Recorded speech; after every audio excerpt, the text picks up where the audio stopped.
പോറ്റിയെ കേറ്റിയെ എന്നുള്ള ഗാനം, നമ്മുടെ അയ്യപ്പ ഭക്തി ഗാനം, അതിപ്പോൾ വലിയ വിവാദമായിട്ട് മാറിയിരിക്കുകയാണ്. നമ്മുടെ ഈ കഴിഞ്ഞ ഡിസംബർ 13 ഫലങ്ങൾ പുറത്തു വന്ന തദ്ദേശ സ്വയംഭരണ സ്ഥാപനങ്ങളിലേക്കുള്ള തിരഞ്ഞെടുപ്പിൽ അതിൻ്റെ പ്രചാരണങ്ങളിൽ ഈ ഗാനം ഒരു ആക്ഷേപഹാസ്യമെന്ന് വേണമെങ്കിൽ പറയാവുന്ന, ആക്ഷേപഹാസ്യം തന്നെയാണ് എന്ന് വേണമെങ്കിൽ എന്നല്ല, ആക്ഷേപഹാസ്യം തന്നെയാണ്. ആ ഗാനം വ്യാപകമായി UDF-ഉം BJP നേതൃത്വം നൽകുന്ന NDA മുന്നണിയും ഉപയോഗിച്ചിരുന്നു. അത് പ്രധാനമായിട്ട് CPIM നേതൃത്വം നൽകുന്ന LDF-നെതിരെയുള്ളൊരു പ്രചരണായുധമായിട്ട് ഈ ഗാനം ഉപയോഗിച്ചിരുന്നു എന്നുള്ളത് സത്യമാണ്. ഇപ്പോൾ അത് വിവാദമാകാനുള്ള കാര്യം, ഈ തെരഞ്ഞെടുപ്പിൻ്റെ ഫലങ്ങളെല്ലാം പുറത്തു വന്ന് LDF-ന് ചരിത്രത്തിൽ അവർ നേരിട്ടതിൽ രണ്ടാമത്തെ ഏറ്റവും വലിയ തിരിച്ചടി എന്ന് അവർ തന്നെ വിലയിരുത്തുന്ന 2010 ശേഷമുള്ള, 2010 ഏറ്റവും വലിയ തിരിച്ചടി എന്നാണ് അവർ തന്നെ വിലയിരുത്തുന്നത്. ആ ചരിത്രത്തിൽ ഏറ്റവും വലിയൊരു തിരിച്ചടി നേരിട്ടതിന് ശേഷം ഈ ഗാനം, പോറ്റിയെ കേറ്റിയെ സ്വർണം ചെമ്പായി മാറ്റിയെ എന്നുള്ള ഗാനം വീണ്ടും വലിയ വിവാദങ്ങളിലേക്ക് പോവുകയാണ്. ആ വിവാദങ്ങളിലേക്ക് പോകുവാനുള്ള കാരണം പ്രസാദ് കുഴിക്കാല എന്നുള്ള ഒരു വ്യക്തിയാണ്. ആ വ്യക്തി ഈ ഗാനം അയ്യപ്പ ഭക്തന്മാരുടെ വികാരങ്ങളെയും ഭക്തിയെയും വ്രണപ്പെടുത്തുന്നു എന്ന് ചൂണ്ടിക്കാട്ടി സംസ്ഥാന DGP-ക്ക് ഒരു പരാതി നൽകിയിരിക്കുന്നു. ആ പരാതിയിന്മേൽ കേസെടുത്ത് അന്വേഷണം ആരംഭിച്ചിട്ടുണ്ട് പോലീസ്. അപ്പോൾ ഈ ഗാനം വീണ്ടും വിവാദങ്ങളിലേക്ക് പോകാനുള്ള പ്രധാന കാരണം അതാണ്. അപ്പോൾ ആരാണ് ഈ പ്രസാദ് കുഴിക്കാല എന്ന് ഉള്ളതിലേക്ക് നമുക്ക് വരാം. അതിനു മുമ്പ് ഈ ഗാനം, ഞാൻ നേരത്തെ പറഞ്ഞു, കോൺഗ്രസ് നേതൃത്വം നൽകുന്ന UDF-ഉം BJP നേതൃത്വം നൽകുന്ന NDA-യും തദ്ദേശ സ്വയംഭരണ സ്ഥാപനങ്ങളിലേക്കുള്ള തിരഞ്ഞെടുപ്പുകളിൽ വ്യാപകമായി LDF-നെതിരെയുള്ള ഒരു പ്രചാരണായുധമായിട്ട് ഉപയോഗിച്ചിരുന്നു. എന്താണ് ഇതിന് കാരണമെന്നുള്ളത് എല്ലാവർക്കും അറിയാം. എന്നാലും അതൊന്ന് പറഞ്ഞു വയ്ക്കാം. ശബരിമല ക്ഷേത്രത്തിൽ ദ്വാരപാലകരുടെ ഉൾപ്പെടെയുള്ള സ്വർണം പൊതിഞ്ഞിരുന്ന സ്വർണത്തിൽ തിരിമറി നടത്തി അത് ചെമ്പായി മാറ്റിയൊരു സംഭവത്തിനെ അടിസ്ഥാനപ്പെടുത്തിയാണ് ഈ ഗാനം ഉരുത്തിരിയുന്നത്. മാത്രമല്ല, ഈ ഗാനത്തിൻ്റെ വരികൾ ശ്രദ്ധിച്ചു കഴിഞ്ഞാൽ അറിയാം, ഈ ശബരിമലയിൽ നടന്ന സ്വർണ്ണക്കൊള്ള, അവിടെ ആചാരലംഘനങ്ങൾ നടത്താൻ ഇരുട്ടിൻ്റെ മറവിൽ സ്ത്രീകളെ കയറ്റുവാൻ കമ്മ്യൂണിസ്റ്റുകാർ നടത്തിയ ശ്രമങ്ങൾ, ഇതെല്ലാം ആ ഗാനത്തിൽ പ്രതിപാദിക്കുന്നുണ്ട്. ഇതാണ് ആ ഗാനത്തിൻ്റെ ഒരു പിന്നാമ്പുറം, ഗാനത്തിൻ്റെ വരികളുടെ പിന്നാമ്പുറം.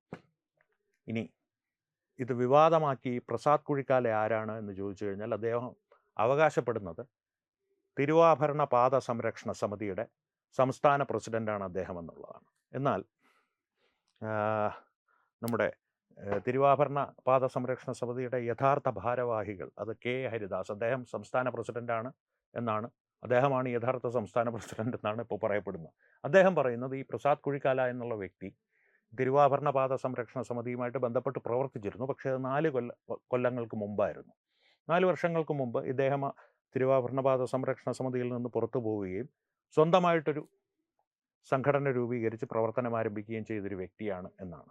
മാത്രമല്ല, ഈ K. ഹരിദാസ് പറയുന്നത് ഈ പോറ്റിയെ കേറ്റിയെ എന്നുള്ള ഗാനം സത്യത്തിൽ ഒരു ആക്ഷേപമല്ല, അയ്യപ്പനെ ആക്ഷേപിക്കുന്നതല്ല, അല്ലെങ്കിൽ അയ്യപ്പ ഭക്തന്മാരെ ആക്ഷേപിക്കുന്നതല്ല, മറിച്ച് സ്വർണ്ണക്കൊള്ളക്കാർക്ക് നേരെ ചൂണ്ടുന്നൊരു വിരൽ പോലെയാണ്, അല്ലെങ്കിൽ ആക്ഷേപിക്കുന്നത് അവരെയാണ് എന്നുള്ളതാണ്. അത് അങ്ങനെ ഒരു വാദം നിലനിൽക്കുമ്പോൾ എന്തുകൊണ്ട് ഈ പ്രസാദ് കുഴിക്കാല ഇപ്പോൾ ഈ ഒരു പരാതിയുമായിട്ട് പോയി? അദ്ദേഹം തന്നെ ഇപ്പോൾ പറയുന്നത് ആ ഗാനത്തിനോട് മൊത്തത്തിനോട് എനിക്ക് ഒരു വിരോധമില്ല, അതിൽ അയ്യപ്പൻ്റെ പരാമർശങ്ങൾ വരുന്ന ഭാഗങ്ങൾ മാറ്റിയാൽ മതി, പിന്നൊരു അയ്യപ്പ ഭക്തി ഗാനമാണ്, മുറിപ്പെടുത്തി എന്നുള്ള വാദങ്ങളെല്ലാം അദ്ദേഹം ഉന്നയിക്കുന്നുണ്ട്. പക്ഷെ സത്യസന്ധമായിട്ട് നിങ്ങളൊന്ന് ആലോചിച്ച് നോക്കൂ, ഈ ഗാനം, പോറ്റിയെ കേറ്റിയെ എന്നുള്ള ഗാനം സത്യത്തിൽ അയ്യപ്പ ഭക്തന്മാരുടെ ഭക്തിയെ, അവരുടെ വികാരങ്ങളെ വ്രണപ്പെടുത്തുന്നുണ്ടോ? ഇല്ല എന്നുള്ളതാണ് എൻ്റെ വ്യക്തിപരമായിട്ടുള്ള അഭിപ്രായം. യഥാർത്ഥ അയ്യപ്പ ഭക്തന്മാരുടെയും അഭിപ്രായം അത് തന്നെയായിരിക്കും. അതിൻ്റെ കാരണം എന്താണെന്ന് ചോദിച്ചു കഴിഞ്ഞാൽ 2-3 കാരണങ്ങളുണ്ട്. അതിനു മുമ്പ് ആദ്യം ഈ ഗാനത്തിൻ്റെ വരികളുടെ പിന്നാമ്പുറം ഞാൻ പറഞ്ഞു, വരികളിൽ എന്താണ് ഉദ്ദേശിക്കുന്നത് എന്നുള്ളതിൻ്റെ ഒരു രത്നം ചുരുക്കം ഞാൻ പറഞ്ഞു.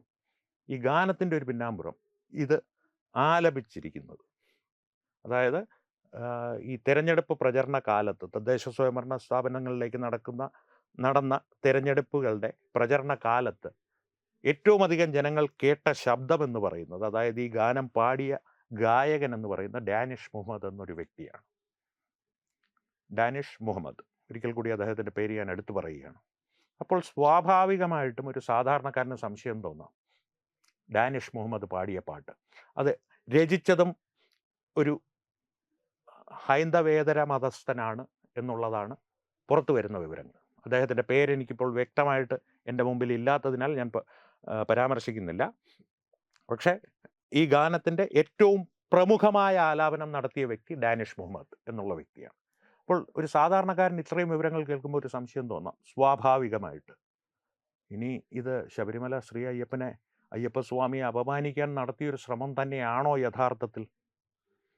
സാധാരണഗതിയിൽ ഇത്തരത്തിലൊരു ഗാനം പുറത്തു വന്നാൽ വ്യക്തിപരമായി ഞാൻ ഉൾപ്പെടെയുള്ളവർ പലരും, ഭക്തർ, ഈശ്വര വിശ്വാസികൾ, ശബരിമല ശ്രീ അയ്യപ്പനിൽ വിശ്വസിക്കുന്ന ആളുകൾ ഉറപ്പായിട്ടും പറഞ്ഞേനെ ഇത് അപമാനിക്കാൻ വേണ്ടി തന്നെ ചെയ്തതാണ് എന്നുള്ളതാണ്. പക്ഷേ ഈ സാഹചര്യത്തിൽ ഈ ഗാനത്തിൻ്റെ വരികൾ പരിശോധിക്കുമ്പോൾ വ്യക്തിപരമായി എനിക്ക് പറയാനുള്ളത്, ഈ ഗാനം ശബരിമല ശ്രീ അയ്യപ്പനെയോ അയ്യപ്പ ഭക്തന്മാരെയോ അപമാനിക്കുവാനുള്ള ഒരു ഗാനമല്ല.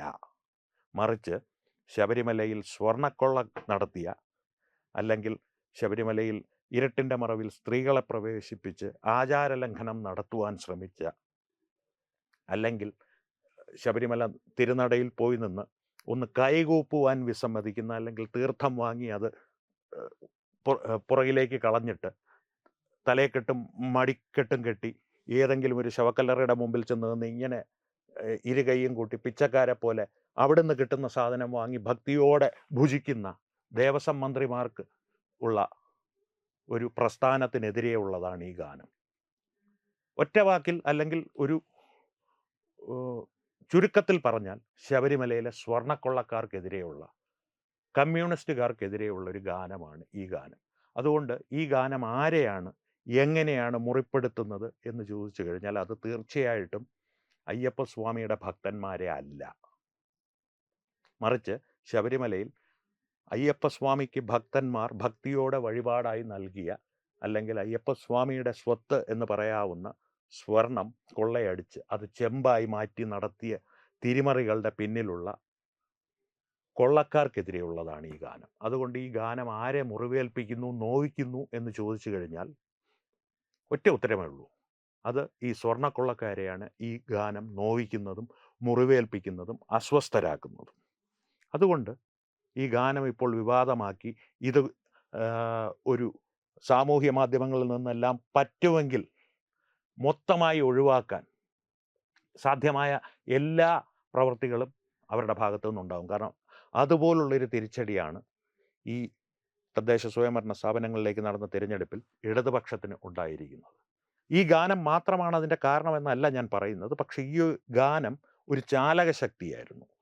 മറ്റുള്ള അവരുടെ പരാജയങ്ങളിലേക്കും അവർ നടത്തിയ അക്രമങ്ങളിലേക്കും കള്ളത്തരങ്ങളിലേക്കും വിരൽ ചൂണ്ടുന്ന ആളുകൾക്ക് ഈ ഗാനം ഒരു ചാലക ശക്തിയായിരുന്നു. ജനങ്ങളുടെ ശ്രദ്ധയൊന്ന് ആകർഷിക്കാൻ, പെട്ടെന്നൊന്ന് ആകർഷിച്ചിട്ട് ബാക്കി കാര്യങ്ങൾ പറയാം. തിരുവനന്തപുരത്താണെങ്കിൽ ഈ ഗാനം കേൾക്കുമ്പോൾ ജനങ്ങളൊന്ന് ശ്രദ്ധിക്കും.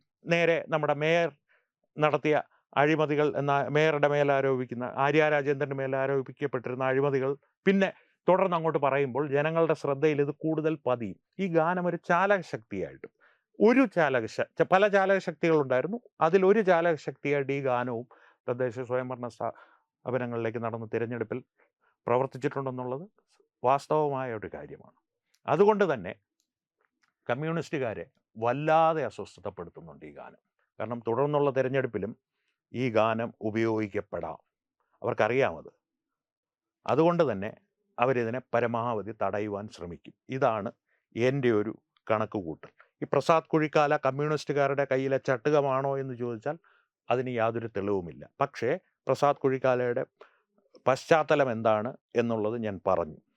കൂടുതൽ പശ്ചാത്തലങ്ങൾ അദ്ദേഹത്തിനുമായി ബന്ധപ്പെട്ടുണ്ട്, പക്ഷെ അത് ഇപ്പോൾ ഇവിടെ പറയുന്നില്ല. വരും ദിവസങ്ങളിൽ അത് ആവശ്യമായി വന്നു കഴിഞ്ഞാൽ തീർച്ചയായിട്ടും നിങ്ങളോട് അത് പങ്കുവയ്ക്കുന്നതാണ്. അപ്പോൾ ഇത്രയുമാണ് ഈ പോറ്റിയെ കേറ്റിയെ ഗാനത്തിനെ കുറിച്ച്, അല്ലെങ്കിൽ അത് സംബന്ധിച്ച് ഇപ്പോൾ ഉയർന്നു വന്നിരിക്കുന്ന ഒരു വിവാദത്തെക്കുറിച്ച് നിങ്ങളുമായി പങ്കുവയ്ക്കുവാനുള്ളത്. നന്ദി, നമസ്കാരം.